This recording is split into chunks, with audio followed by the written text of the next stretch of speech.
ढूंढते ढूंढते पहुंच जाती है शन और कमरे का दरवाजा खटखटाती है और इसी कमरे के अंदर है सीयू। शन कहती है, राजकुमार रेजेंट क्या आप अंदर हैं? जो जिसने सी के हाथ जकड़े हुए हैं अंदर से कहता है, हाँ रानी शन, मुझे नींद आ रही है, मैं थोड़ी देर सोऊंगा। मुझे पता है ये मेरा काम है और मैं जल्द ही अपने काम पर वापस लौट जाऊंगा, मुझे थोड़ा प्राइवेट टाइम दीजिए।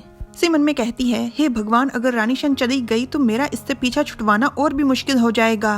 सी कहती है, मत जाइए, और इतने में यू उसके मुंह पर हाथ रख देता है और कहता है, युवराज, अच्छा यही होगा कि आप तमीज से पेश आए, वरना मुझे गुस्सा आ जाएगा।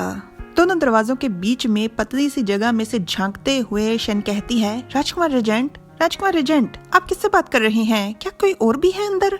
और मन में कहती है, राजकुमार रेजेंट थोड़ा अजीब व्यवहार कर रहे हैं। सी बहुत ही मुश्किल से पर सफल रहती है और कहती है, रानी शन, मैं भी अंदर हूँ। और मन में कहती है, ये बहुत ही अच्छा मौका है, जब वो अंदर आ जाएगी तो मैं मौका देखकर बाहर निकल जाऊंगा। यू फिर से सी को पकड़कर रोक देता है और कहता है, आप कहाँ जाने की कोशिश कर रहे हो? यू सी के बाल हटाकर उसकी गर्दन पर किस करता है और सी उसे गाली देती है। गाली के जवाब में यू सी के चेहरे को पकड़ उसके होठों पर किस कर देता है। सी मन में कहती है, ये कितना घटिया इंसान है, मैं कुछ बोल ना पाऊँ इसलिए मुझे किस करने लग गया। पर मुझे कुछ तो करना होगा, मैं इस तरह से हाथ पर हाथ रखे नहीं बैठ सकता। बाहर शन कान लगाकर पूरा सुनने की कोशिश कर रही थी, पर जब उसे कुछ सुनाई नहीं देता तो वो मन में कहती है, ये आवाज आना एकदम से बंद क्यों हो गई? क्या राजकुमार एजेंट सो भी गए? अगर मैं अभी यहाँ से चली गई तो राजकुमार एजेंट कहेंगे मैं कितनी विनम्र और सलीकेदार हूँ। पर जाते जाते शन एकदम से रुक जाती है, चौंक जाती है जब वो दुनरू और संतरी के बीच होती हुई लड़ाई और बातचीत देखती है, सुनती भी है। दुनरू कहती है, बताओ मुझे युवराज कहाँ है? संतरी कहता है, मैंने युवराज और राजकुमार रेजेंट को उस कमरे में जाते हुए देखा है, वो कह रहे थे कि वो कोई खास विषय पर चर्चा करने जा रहे हैं। दुनरू कहती है, क्या तुमने युवराज को मेरे अंकल के साथ अकेले क्यों छोड़ दिया? वो युवराज को कच्चा चबा जाएंगे। संतरी कहता है, भला उन्हें रोकने की मेरी हिम्मत कहाँ? दुनरू चिल्लाते हुए कहती है, मुझे अंदर जाना होगा, मुझे युवराज की सुरक्षा करनी होगी। उसका रास्ता रोकते हुए शन कहती है, राजकुमारी, आपको तमीज से पेश आना चाहिए और आपको इस तरह से राजकुमार एजेंट को परेशान नहीं करना चाहिए। दुनरू दरवाजे पर जोरदार लात मारते हुए कहती है, रानी शन, मेरे रास्ते से हट जाइए और मुझे युवराज की सुरक्षा करने से बिल्कुल मत रोकिए।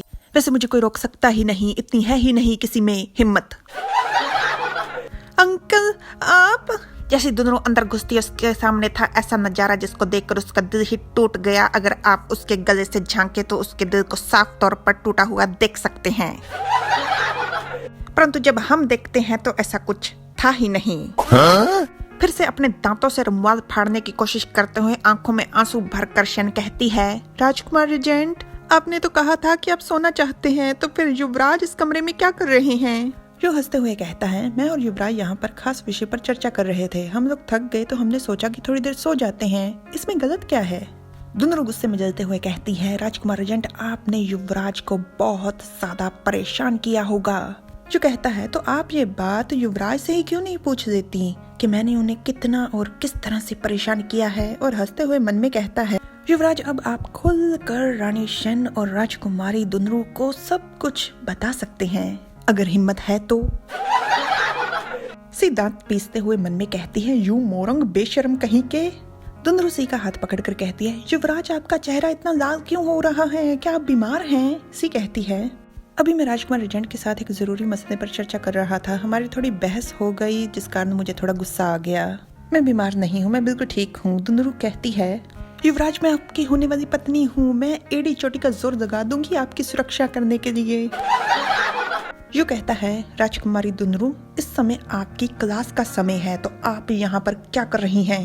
मुझे लगता है कि आपको सजा से बिल्कुल डर नहीं लगता। दुनरू पर एकदम से बिजलियां गिरते गिरते हवाएं गिर जाती हैं और वो चिल्लाकर कहती है, अंकल, मुझे पता है मुझसे गलती हो गई, पर मुझे सजा मत दीजिएगा, कृपया प्लीज। सी का हाथ पकड़ वहां से ले जाते हुए यू कहता है, युवराज, सभी लोग हमारा इंतजार कर रहे हैं, चलिए।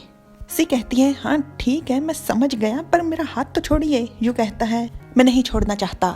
शन फिर से दांतों से अपना रुमाल फाड़ने की कोशिश करते हुए मन में कहती है, इसे शर्म आनी चाहिए, लड़का होकर इसने राजकुमार रेजेंट को अपने जाल में फंसाया। मुझे राजकुमार रेजेंट को इससे दूर करना ही होगा। अगर आप लोगों ने ध्यान दिया होगा तो शन का फिर से कभी कोई रुमाल नहीं फटा। इसका कारण है कि उसकी दासी ने किया है पक्का इंतजाम शन की कपड़े फाड़ने की हरकतों को देखते हुए। वहां पर पहुंचकर मेज पर हाथ पटक कर सी कहती है, प्रतियोगिता शुरू होती है। Like, share, subscribe, comment. Thanks for watching.